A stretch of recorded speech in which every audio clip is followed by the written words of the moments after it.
All right, welcome to Quap Cousteau's Do-It-Yourself Car Repairs.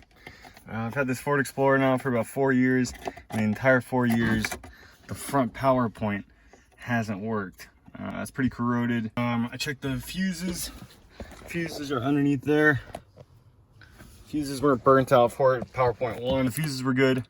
I knew, well, I didn't know, but I surmised that it is probably this thing because it looks pretty beat up. Gotta figure out now how to get this thing off, this whole centerpiece. I took out a screw. Dude, I might have lost the screw.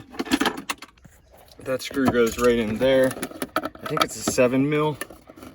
It's a 7 mil. Get it started.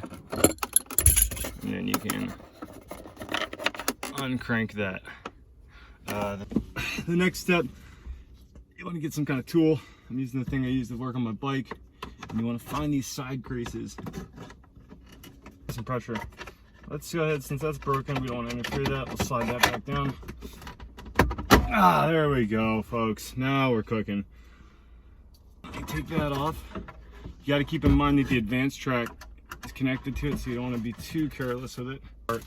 It's a discontinued part, but I got the Ford original OEM part from a store. Something on eBay. Old one.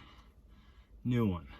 Now the next step to get it unlocked is, if you see this right here, there's a little point, railroad tie from Yosemite Valley Railroad. Just gonna press that in. Went the wrong way. Now it's out. All right. I'm not the smartest butter knife in the shed. For all you folks out there, the 2005 Ford Explorer. I think it is. I don't know. It's a BL3Z19N236A1X. Then you take this, turn the female end, and find the male end, line it up Tetris style, figure it out, okay. Ah, there we go. As you can see, the original part to get it to stop from falling back in is no longer with the truck. Now the next step is you're gonna line it back up, like that. And you just gotta give it a little bit of, there we go. You just give it a little chiropractic work.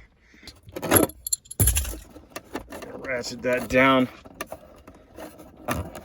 Nice and tight. It don't look pretty, but it might work. Let's see. All right, moment of truth here, folks.